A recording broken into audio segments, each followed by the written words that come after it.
All right, welcome to the Narrative Discovery Challenge. This really is the single element that transforms your market from dissonant, which is the natural state of the market, to hyper-resonant, really standing up and noticing your messaging, your marketing, your sales conversations, and generating a state that they're ready to buy. So this is kind of an image. It just shows what your market sees, which is your marketing and images and messaging and all that. But what really makes them buy is what's below that, and that's the narrative. So what's the difference between a narrative and a story? So a story is a single event. It's you-centered, and it's designed to instruct and entertain. A narrative is multiple stories in a pre-engineered sequence. It's audience-centered, and it's designed to install new beliefs. Narrative also allows you to install new code into the minds of your audience using stories, symbols, words, images, and messages so they believe, realize, and agree in advance with you and the need for your guidance, product, or program. So what's it look like? So your core narrative themes at the top, and everything refers to it. You see the back and forth arrows and all the stories. So instead of just having one story, your conversion story, if you will, you can see that maybe just one story would be just a transaction. But a narrative is a transformation. A narrative is a generative conversation with the intent to generate an action and to convince that you are the guide, right? And so we have all these different stories, and they're set and engineered in a sequence and in a way, and they always refer back to the narrative, to the theme. So at the beginning and at the end, which is the part they really remember, they remember the most important part, right? And we're creating that transformation by using and aligning with that narrative or that theme. So let's talk about how to transform your stories from you-centered to audience-centered. You-centered focuses on your point of view.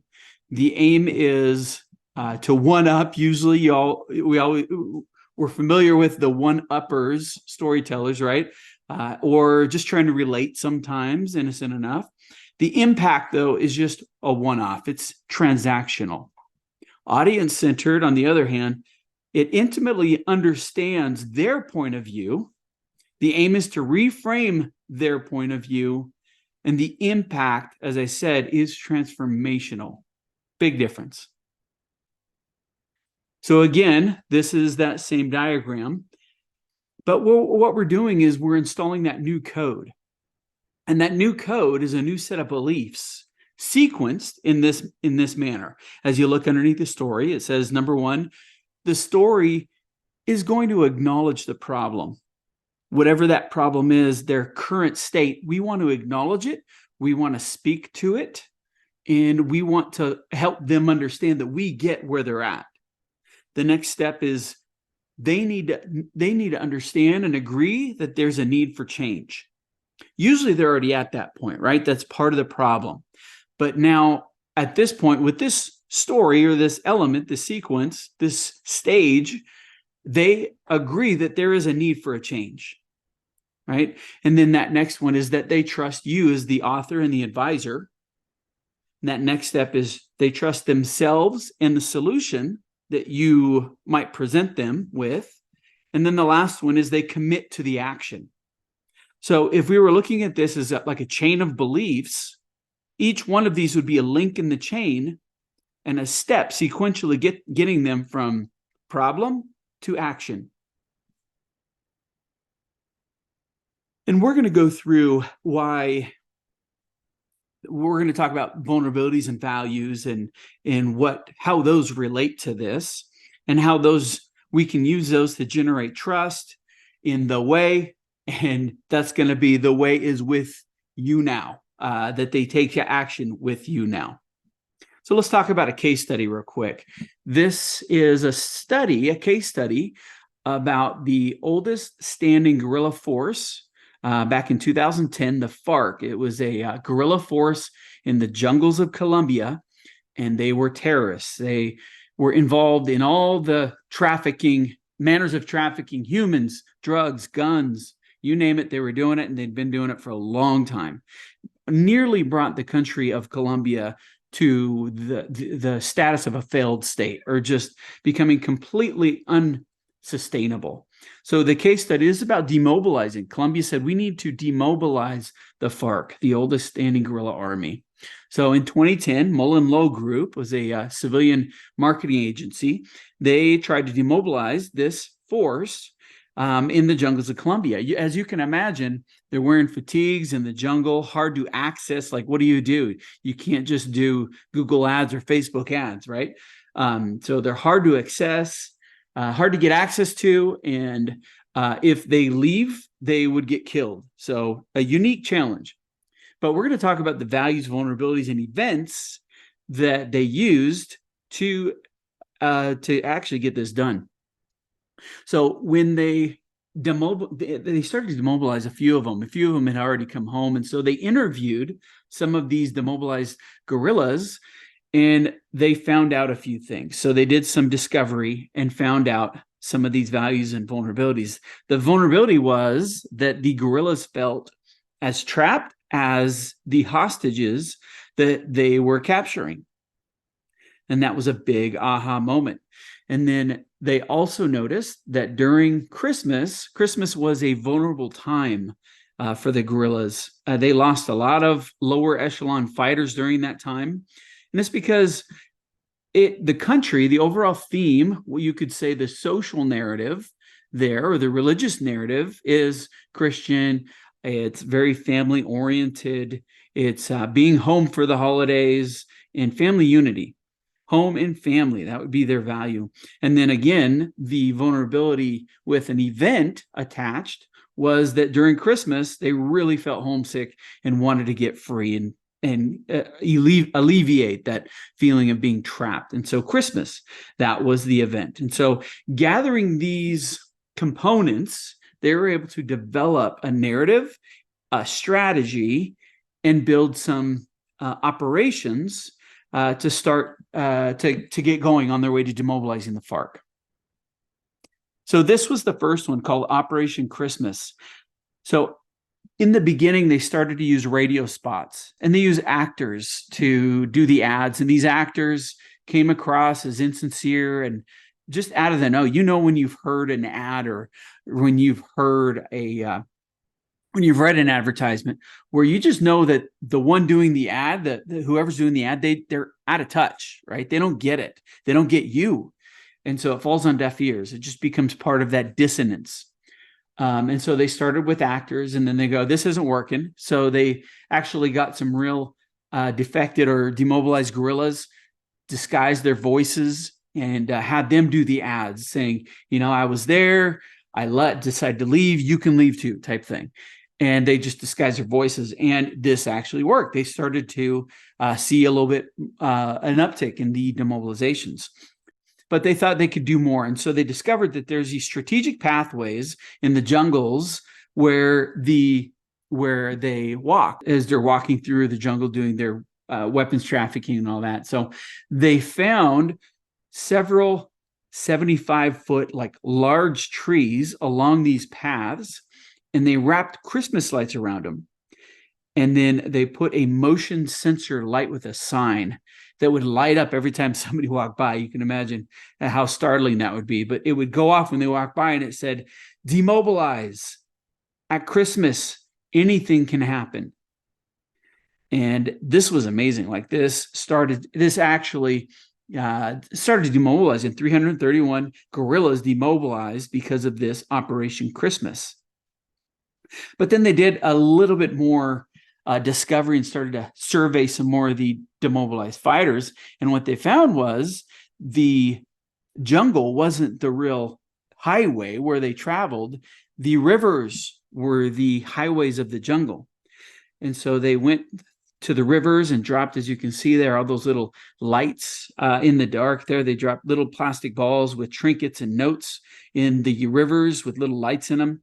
And if they were to open them up, they had little messages from nearby villages that said, come home, it's Christmas, we're waiting for you, and just little trinkets and different things. And it was just really heartfelt and so anytime they were traveling up and down the rivers, they would see these notes. And this actually worked a little bit more. It demobilized even more. It created one demobilization every 6 hours. So we started to ratchet up that pressure, that narrative pressure, and get better results. Then they did a little bit more. They evolved the story again, evolved the messaging, because they discovered better intel. And that was that the leaders, the FARC leaders, were watching these paths, were watching the strategic paths, they were watching the rivers now, and they were killing anyone that tried to leave. And so Operation Bethlehem was an operation where they put spotlights without advertising it, but they put spotlights in other strategic pathways where with signs that said, in Christmas, anything is possible. Follow the light to your family and your freedom. So these spotlights would indicate other strategic pathways, lesser known, where the FARC leaders weren't watching, right? And so there are other safe escapes. So that was Operation Bethlehem. But now we're getting closer to demobilization. We've demobilized a large part of the lower echelon fighters and even some of the command teams. And so they got to where they started to talk, and they really nailed it here with this campaign, where they put posters all over, and they really wanted to get to a point where they are speaking not to soldiers, not to commanders, not to fighters, but they were talking to humans, human to human communication. And again, they knew what their narrative was. It was family and freedom, getting people home during the holidays, right? Helping them get free. And so that was the overall narrative. And so here again, we are getting closer and closer to that human to human feel in this campaign, which is "You Are My Child." And in this, they made posters, put them all over Colombia, and it was pictures of parents with their children, and these children were actual known guerrilla fighters. And so no one would know who it was because it was a child, right? But the person who saw their baby picture, they're like, "That's me." And it said, "Before you're a guerrilla, you were my child." And this really took the messaging to a whole nother level within the country. And this took them to a new place, to where now they're having peace talks. So they're about 95% of the way there. They're not completely demobilized. They're in peace talks. And now the guerrilla fighters are like, well, we know we're going to get free, but now the question is, will society welcome us back? Will they accept us back with all the bad things we've done? And so they did a bunch of commercials about Guerrilla Come Home. And it was people within society, just like with the sticker on the seat and patting the seat saying, "Hey, we're waiting for you. Come home. And you're welcome to come home." And it just really gave the guerrillas this feeling that, they're safe, that their families and friends and society is going to welcome them back, and that they're safe to come back. And so this took them to, eventually they demobilized, and it was a grand success. And this just kind of shows the timeline and how it would have looked. Operation Christmas. This is the iterative planning and evolution of the messaging. So you look on the left, we have the current behaviors where the FARC was waging an insurgency. They tried the radio spots and stories, and then they evolved it to Operation Christmas with the Christmas trees, and then they evolved that to Operation Rivers of Light with the balls in the river. And then they evolved that to Operation Bethlehem, showing different pathways. And then they got to peace talks and introduced that Operation Voices of Our Mothers, Guerrillas Mothers, and You Are My Child, to really up that human connection. And then the campaign of Guerrilla Come Home. And then finally taking that, getting past that supporting objective to the psychological objective, which was the target audience fully integrates into society, which they did. They became a political party. So instead of on the left where they're fighting against the system, at the right, they became part of peaceful citizens and part of the democratic system, right? Pretty massive. So the question is this: if these tactics and strategies and this narrative, this alignment with the narrative can demobilize guerrillas in the jungle, what can they do for you? What can a narrative do for you and your business. So this is what I call the UI logic levels. It's inspired by Robert Dilt's logic levels. And I've just added really what we need to be looking at as far as like how this narrative lines up with stories, messages, words, deeds, and images. So if you look at the pyramid, you've got on the bottom environment, you got behavior, skills, capabilities, values and beliefs, identity, and purpose at the top. And what those mean is the purpose is really just the meaning, the frame of, and the context, the theme, right?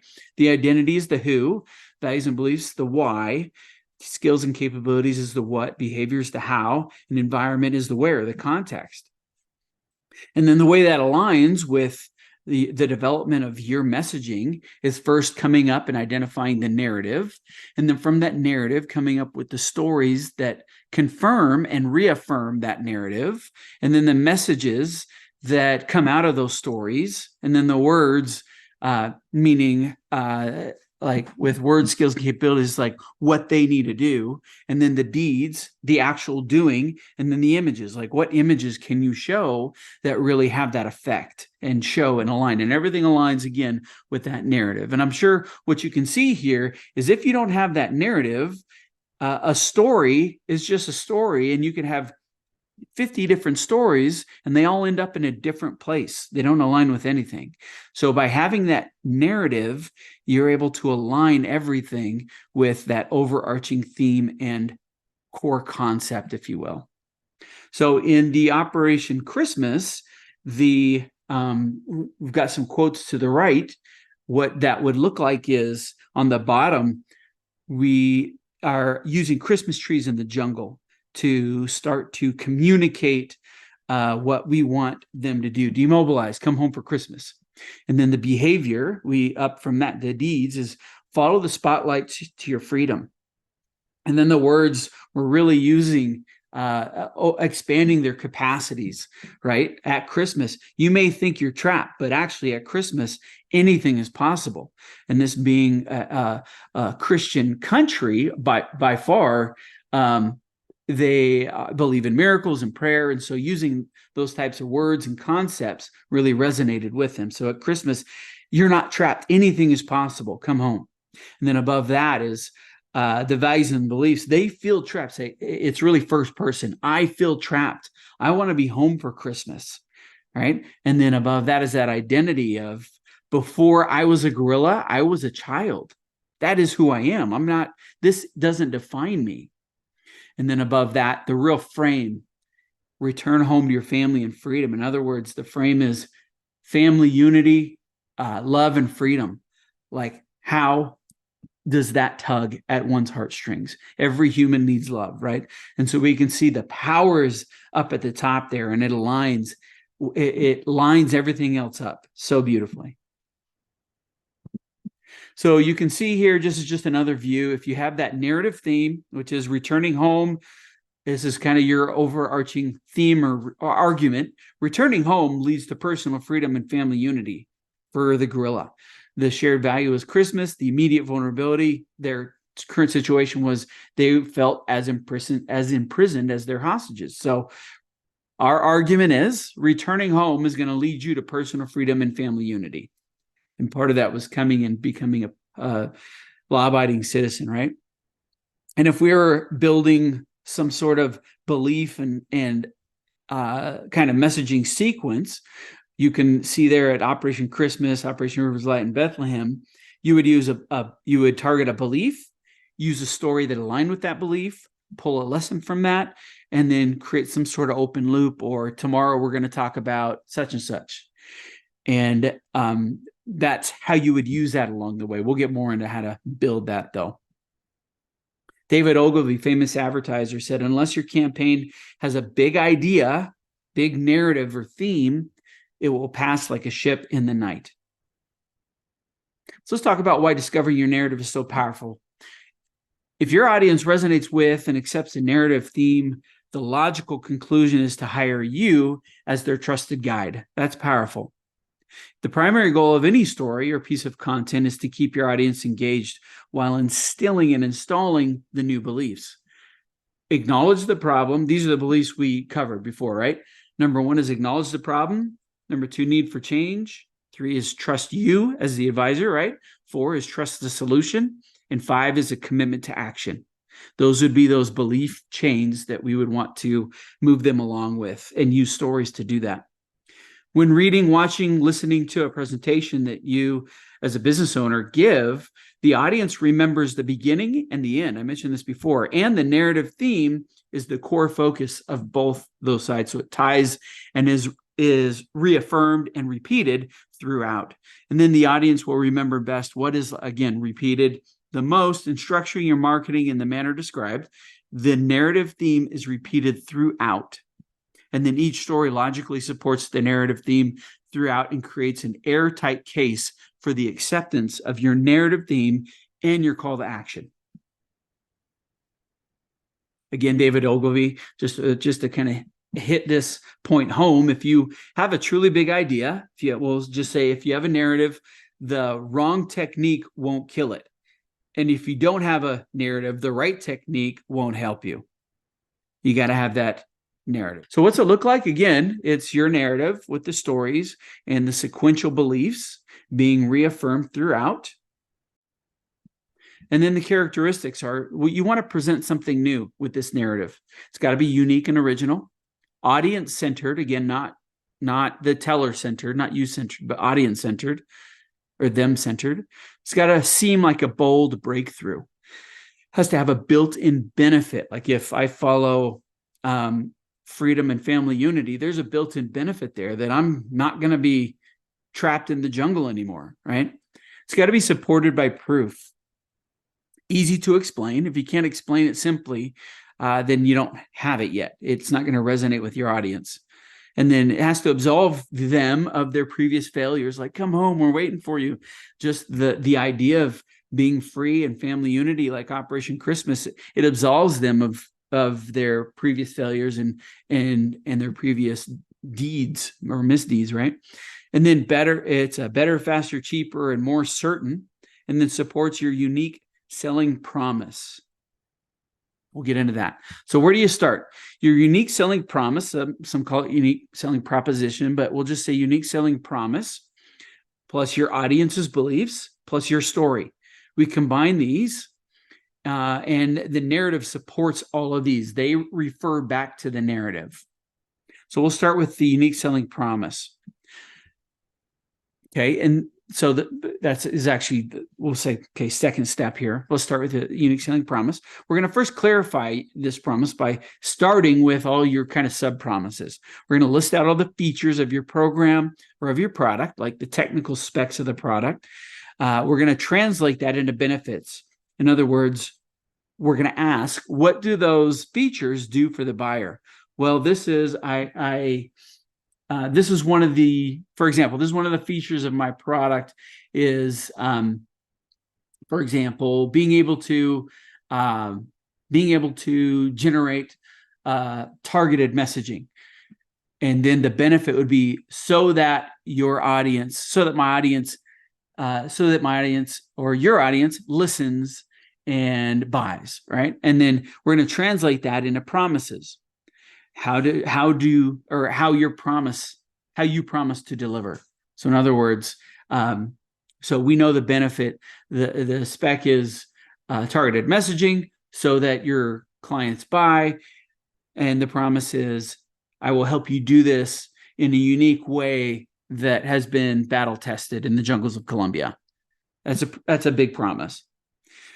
And then let's pick the most powerful promise. So list out a bunch of them. Go ahead and kind of brainstorm all the different features, benefits, and different promises. Pick the most powerful one that resonates with you and will resonate with the audience, is unique to you and how you do things, and it can't be duplicated because it is unique to you. And then you're going to surface the narrative theme behind the promise or the unique selling promise. You're going to ask yourself, what would need to be true for my audience to realize, believe, and agree to in advance to accept the need for my program or product? What would they need to understand before they even come and get on a phone call with me? What would need to be the thing that they would agree to in advance? Like, yeah, like I agree. In other words, that Russ and in his programs, like, for example, we run our flagship program, the Narrative Fusion Cell. So Russ and then in the Narrative Fusion Cell is the only thing. I agree. They're the only ones that do what they do and do it as good as they do it. And I can only get the results I want with him and with them. And so that would kind of be that question. What would they need to agree to in advance before they even get to you? Brainstorm as many answers to that question as you can. Pick the strongest, and that's going to be your narrative theme. So let's dig into audience beliefs. So your audience beliefs, we're going to use AI with this. We're going to use ChatGPT. If you haven't used the ChatGPT Plus, I suggest you take $20 and try it. $20 for the month. And so you get an account and get the Plus account for $20. And then we're going to use some prompts to have a conversation with your market using ChatGPT, which is artificial intelligence, and it uses the full breadth and depth of the internet to be able to answer questions. And it really is not meant to be a replacement for human connection. What it is a repository and an input-output mechanism that allows you to gather insights from all over the internet in a targeted way. You have to guide it, and you have to have conversations with it. But I've got some different prompts or questions, that are going to help you be able to get there and start this conversation. So you have the worksheet. It's down below this video. Click on that. And as you can see here, I've got a few of them. The idea here is we've already kind of got your narrative and your overall theme. We're going to add what your niche is, your topic, and kind of your unique way of doing things, and be able to kind of dig in and get some of these beliefs. So the prompt here is that you type into ChatGPT, and you can just copy paste it from that sheet, is I have a product that teaches, for example, email marketing, or no, this is the niche. I have a product that teaches authors and professionals how to create targeted stories using email. Okay, that would be kind of the mechanism. It's a unique thing. So please give me the ideal customers' demographics, psychographics, and pain points, including age, range, job title, and common interests. And ChatGPT is going to go to work and give you an answer. And if you don't like it, you can have it do it again until it kind of gets to a point where, yeah, that's exactly like who I'm looking for. And and some of the answers might surprise you. And then some of these other questions down below, so this is going to help you take that information and take your narrative, all this together, and combine it into content. So 8, 9, 10, 11 says, what are some painful things that the above avatar might be feeling? Please list 10 things.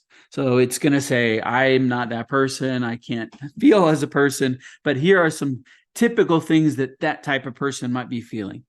And then next is, what are some of the mistakes that she's making related to the solution my problem or my product solves? And then it'll go a little bit deeper. And then again, if you don't like the answer, you can have it say restate it or generate again.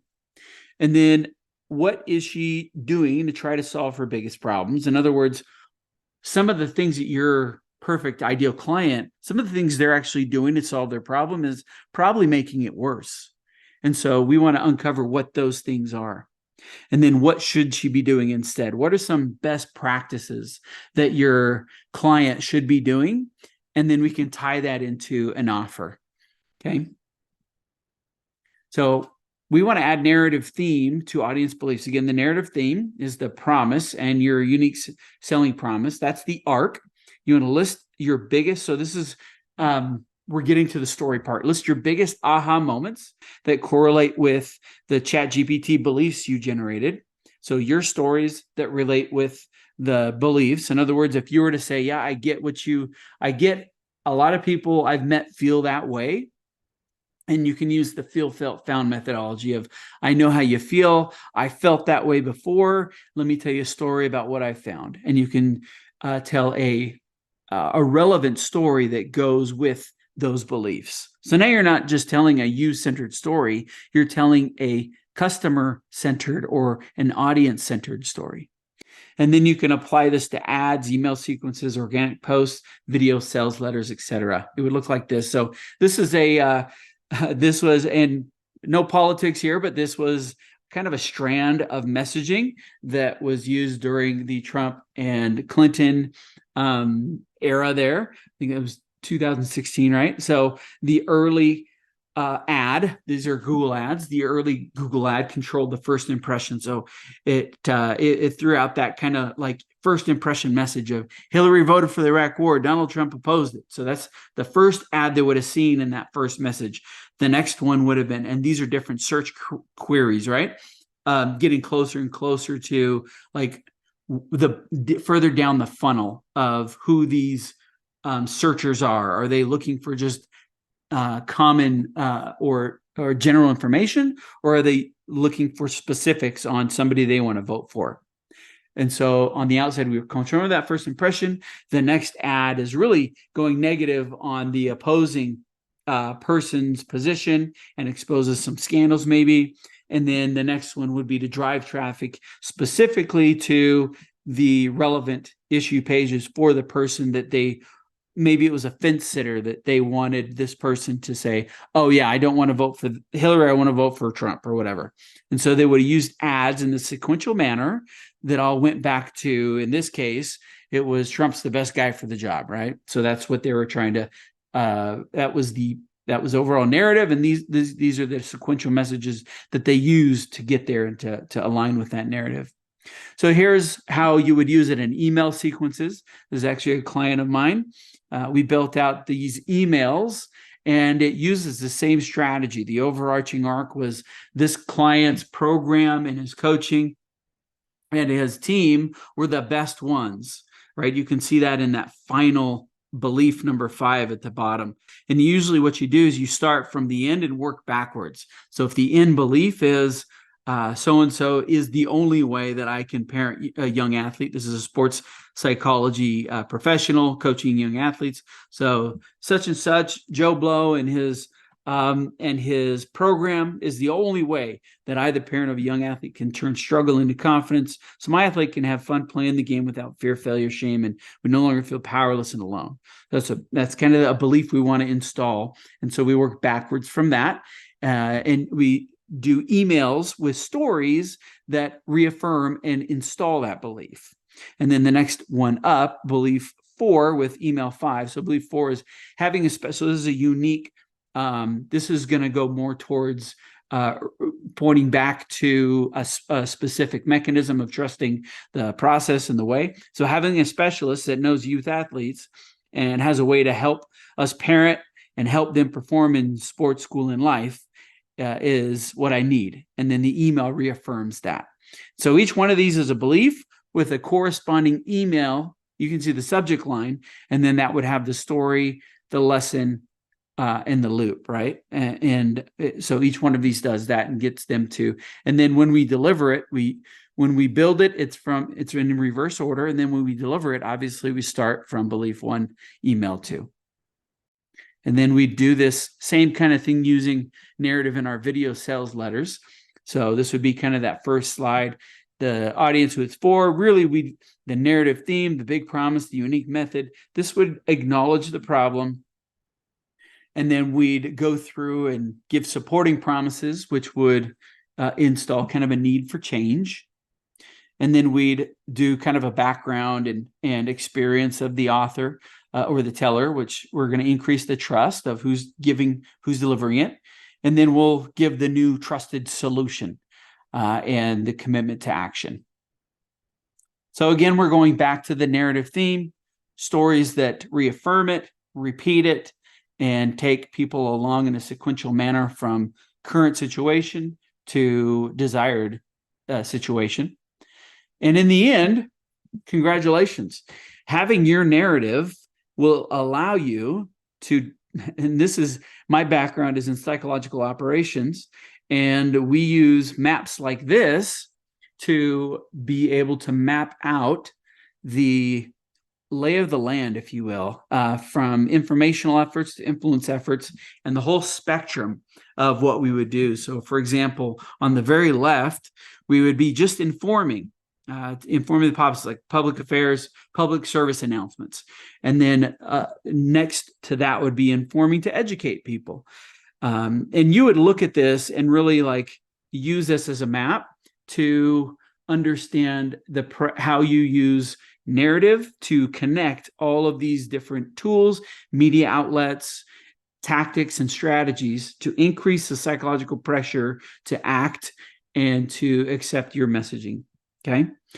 And so you can take a screenshot of that. So congratulations, you've completed the Narrative Discovery Challenge. So not only are you going to be communicating what people see, the marketing part of it, but you're going to be installing a narrative, which is really what makes them buy. And as you do that and master these techniques, use those ChatGPT prompts, really dig in, have those conversations, do the homework, and install this into your business and into your messaging, you're going to carve out a space and be the go-to in your field. And by doing that, you'll be able to make the biggest impact. I hope you got a lot of value from this. And if you have any questions, reach out to me and my team. Thanks. Take care. Bye.